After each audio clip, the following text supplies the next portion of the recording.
Okay, so you've washed up on the shores of 12-step recovery. Maybe you're there by way of a rehab. Maybe you're there by way of a justice system. Maybe you're there because you just decided that you've had enough, that you've decided maybe you've had enough, that you decided to check it out. Maybe a friend asked you to go, maybe your parent asked you to go, maybe you saw it on the TV and thought maybe that's somewhere for me, and maybe you've got nowhere else to go. In any case, you might be sat there wondering, what is it all about? These people in a room talking about different things, and more importantly, you're probably wondering, how in the hell is this going to help me? Some people, when they first start going to meetings, they get this immediate sense of feeling at home, feeling as though they've found their people, their tribe, and it's kind of an instant love affair.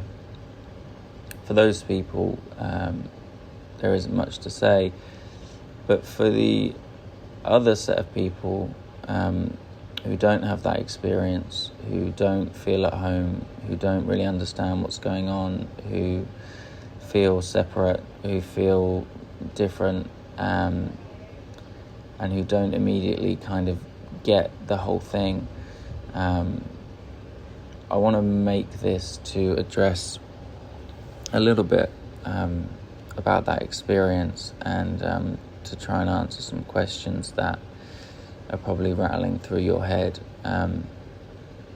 My experience personally was one of not really getting it. You know, my head, my mind was very much fixated on this idea that, you know, how can a group of people sat in a room talking about themselves and talking about their lives and telling stories and this and that, how is that possibly going to help me and my situation? And I really couldn't put the two things together. So what I've come to realize over the years is that if you know, there's a TV show in the UK called Doctor Who. Most of you will probably be familiar with that TV show, but for those who are not, there's effectively this time-traveling guy, and he has this portal that kind of sends him into this different dimensions, and the portal appears on the street. It's called the TARDIS, and it appears on the street in London as sort of a police box, and to everybody else it looks like a police box, and so no one dares to go in it, no one thinks to go in it, no one thinks anything of it. It just looks like a regular sort of thing, and it's only once you go inside that you kind of realise that it's this whole thing. And for me, 12-step recovery is really like that. It looks from the outside and even from the inside, before you're really kind of into it, it looks like nothing. You know, it looks like nothing is going on. But the reality is that there is this thing that happens there, which is very difficult to explain, but it is undeniably true that it happens. The main thing that I kind of want to talk about is, what is it that gets people to have that experience? Many people have gone to meetings and they haven't had any experiences. They haven't stopped drinking or taking drugs or doing whatever it is that they're going there for, and so many people kind of walk away from attending a few meetings through any of the methods and ways that were kind of earlier mentioned, and they come away and they say it didn't work. And when you ask them, well, what do you mean it didn't work? They say, well, I went to a few meetings and it didn't click. It didn't work for me. So what I kind of want to go into about that is that the way to sort of frame what 12-step recovery is, and in its name, obviously each of these organizations have a different fellowship name, whether it's NA, whether it's AA, whether it's SLA, whether it's OA, whatever that something A is. The thing that they all have in common and the thing that they all share is that they are 12-step programs. And that is really the main thing to understand in relation to your own experience. So going to meetings is not one of the steps. It's not even officially part of any program. So when you read the 12 steps, nowhere in that program does it talk anything about going to meetings. Doesn't mean that meetings aren't incredibly helpful and incredibly useful and a really positive often aspect of the recovery process, but they're really not actually an official part of a 12-step program. But common view and opinion of everyone is that actually these meetings are the program itself, and it's a big misunderstanding, and that misunderstanding, as far as I can tell, is responsible for a lot of people who are not doing very well and think that they have tried this solution, which they haven't. So I want to explain a little bit about this process, this recovery process, because a lot of time, whether you're in a rehab or something, it becomes very sort of intellectual, it becomes very mechanical, and you go into theory of alcoholism as a disease, or drug addiction as a disease, or addiction in general as a disease, and it can get very sort of heady. The recovery process is not an intellectual one, it is an experiential one. It is something which you will experience, and it is a material experience. We call it a spiritual experience, which of course it certainly is, but it's also a material experience. It's something that you will undeniably feel and be able to experience within your body and yourself and all of that. In the very same way as whatever your addiction was an experience. So I'm going to use alcohol as an example, but whatever your thing is, you can use that as an example. If you were to line up 12 shots of vodka on a table, and then you were to actually drink those shots, you will start to have an experience, in most cases after the third or fourth shot. If you take the first and the second and then you stop, or you just take the first, you may or may not have any experience. The steps are exactly the same. So many people in rehabs and other places, they end up taking sort of steps 1, 2 and 3, and they go to a few meetings, and then, as I say, they say it didn't work, I didn't have an experience. But if you ask them, well, hey, if you went to a bar and you only had 2 or 3 drinks, and then you just could not have any more, it was impossible to have any more, would you have the experience of being drunk? And most people would say no, I need 4 or 5 or 6 or 7 drinks to start even feeling it. The steps are exactly the same. So once you get to step 5, typically, and you've taken step 5, not thought about taking it or talked about taking it, like you've actually taken it in the same way that you would take a drink.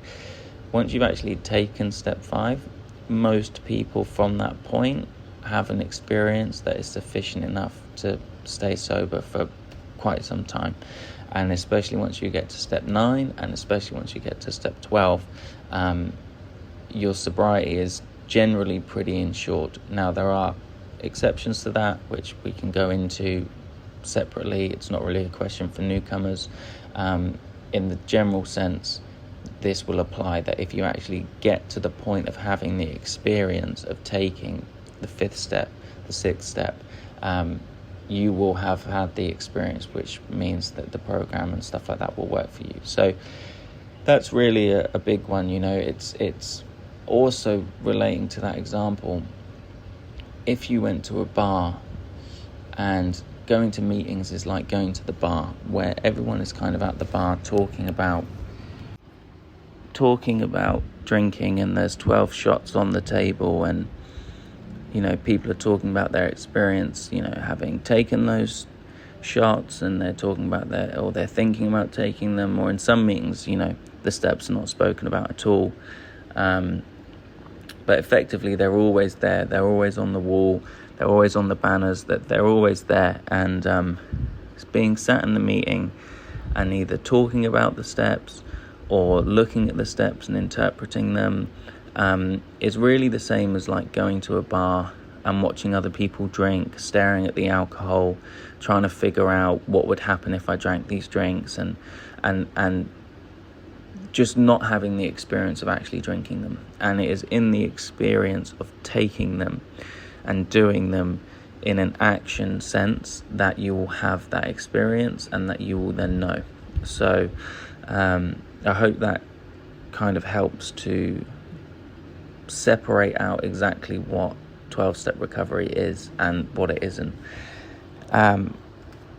So the question then becomes, okay, well, if it's that simple, why do so many people not do the steps? Why do so many people only do steps 1, 2, and 3? And partly I do think it's because of the misunderstanding between what the meetings are and what the steps are, and just how important the steps are to having this experience. And so hopefully that part of it is a little bit more clear. The second part of it is that it's difficult.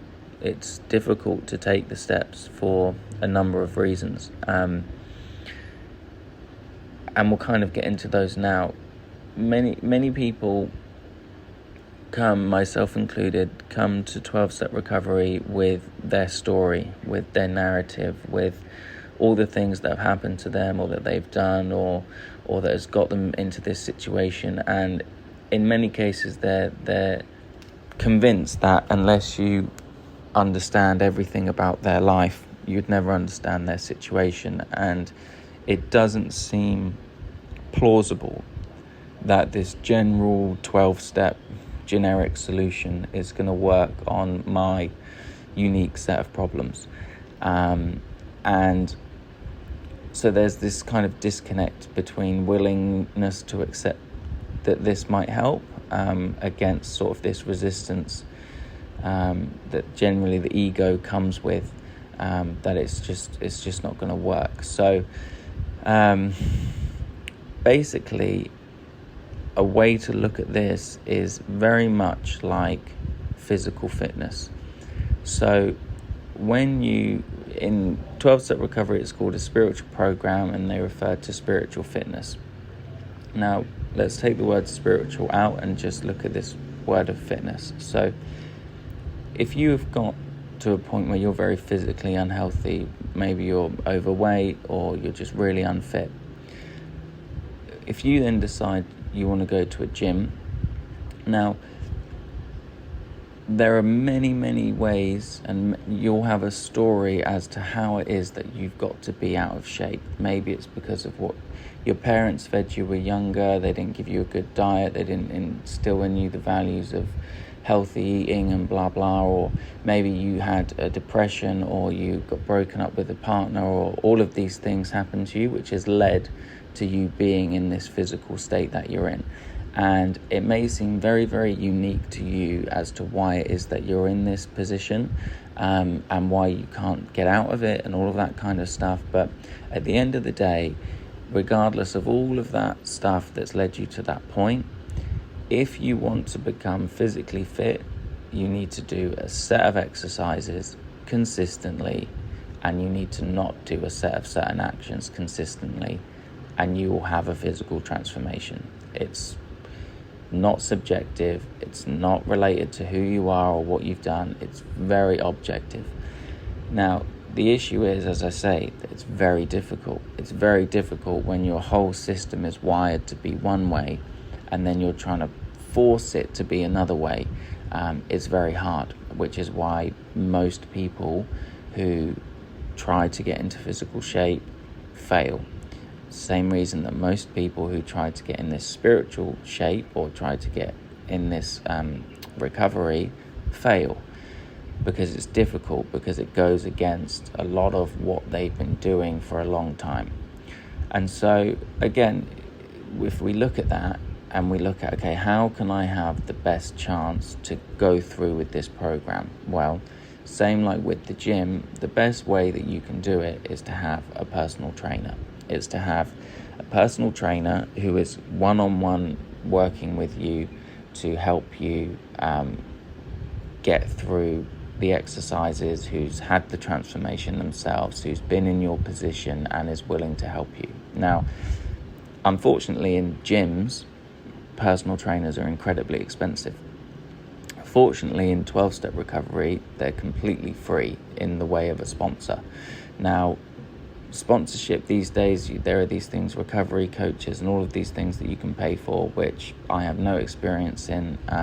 Personally, I don't think is a part of 12-step recovery. It's an outside thing. Within the 12-step process, sponsorship is entirely free. So you can get a sponsor, someone who's gone through the process, who understands it, and who is willing to give that experience to you completely for free. And so having a sponsor is probably the biggest way that you can help yourself to actually get through the process. In choosing a sponsor, that can be a whole topic in itself, which I probably will do a whole thing about around sponsorship and choosing a sponsor and stuff like that. The long and short of it is that there are different qualities of sponsors in the same way that there are different qualities in personal trainers. Some of them are, know more than others. Some of us experience more than others. You go sometimes to the gym and the guy is not in that great shape, but he seems to know everything. And then you have other guys who are in great shape, but they're not that good at explaining stuff. And so having any personal trainer and any sponsor is better than having no personal trainer or sponsor. And so in that sense, just get one. But if you do want to kind of spend a bit of time thinking about who has what you want, who kind of has the quality of recovery that you would like, then by all means take a bit of time and ask someone. But the general advice is don't take too long. So yeah, that's kind of sponsorship, which is definitely the best thing that will help you to get to those stages in the process. The other thing is to have community and to have what's called a home group. Now, similarly, again, to getting in physical shape, if you have to get up every morning at break of dawn and go for a jog, you might have the willingness to do it, for a while, but eventually you're going to wake up and you can't be bothered. The head is against you, even the body's against you, the weather's against you, it's still dark outside, and you're just not going to have the willingness to keep going day in and day out, especially because in the beginning you're not really seeing much results. So very much the same in recovery. A lot of people go to the meetings, they drag themselves there, they don't have a sponsor, they're not involved in the group, they're just taking themselves there, or they're being taken there by some whatever, and eventually those people stop taking you, and eventually it's down to you to get yourself there. And you might feel good for a while, you kind of have that initial buzz of yeah, things are going better, I think I've sorted it this time, blah blah blah, and eventually you can't be bothered anymore, you just don't want to go, and whatever it is. And if you don't have, again, the personal trainer, but if you don't have the community, if you don't have friends, if you don't have people who are kind of counting on you to be there and are holding you accountable to be there, and who are connecting with you and checking in with you and stuff like that, it's very difficult. So take that example of waking up in the morning and going for a jog. If you're doing it on your own, very hard. If it gets to 8 in the morning and you're meant to be up and you're not up, and 3 people are at your door, 3 of your friends are knocking on your door saying, come on, let's go, it's time to run, da, da, da, da. Even if you can't be bothered, you're going to get up and you're going to do it for them. And so that, having that kind of relationship, those friendships, those fellowships, those kind of shared experiences with people is really, really helpful. Now, when most people are new, a lot of them do not want to engage with people. They're anxious, they're fearful, they suffer social anxiety, they're, very in themselves, they don't want to engage with people, all of that kind of stuff. It's very hard. Now, in some AA groups and 12-step groups or NA groups or whatever, different groups are more welcoming than others, and some people are very big on giving numbers and sharing numbers, and in other groups, people keep themselves more to themselves. But if you're new, really, even if people are not coming up and trying to give numbers and share numbers and things like that, the best thing you can do for yourself is to reach out to people and to say, hey, I really want to give myself the best chance to actually go through this process and have this experience. And in order to do that, I need to be accountable with people, and I need people, who are going to help check in on me and make sure that I'm coming and stuff like that. And having friends and all of that kind of stuff just makes the experience easier. It's just easier to go. It's easier to keep going. And then again, with the physical fitness, with the jogging, after a certain period of time, if you keep doing it, you will start to visibly see and experience this change. In the same way that if you get up every morning and you do go running, and if you can keep it up for long enough time, you will start to see the change. And once you see the change, it brings a new motivation to continue. But in the beginning, you don't have that motivation. So you need this system that is going to help you to get to that point. The third thing, which is related to the steps and the sponsor, is service. So in every 12-step group, there are always opportunities to have service. Service is basically just any position within the group that they need. So it might be making coffee or washing up dishes or greeting people outside or chairing the meeting or whatever it is. It's something that, again, helps you to interact with people, especially if it's like making the coffee or doing the greeting. It forces you to kind of interact with people. It forces you to get to know people. And it also kind of gives you this sense of responsibility to the group. So again, you wake up one morning, you're meant to be at the meeting, 9 a.m, can't be bothered. You didn't sleep well, you had a bad dream, you just can't be bothered today. If there's no one there that's, it's gonna make a difference whether you're there or not, then you just tell yourself, I don't need to go, they don't care anyways. If you have a service position, if you're responsible for making the coffee, if you're responsible for greeting people, that will help you to get yourself up and to get yourself there.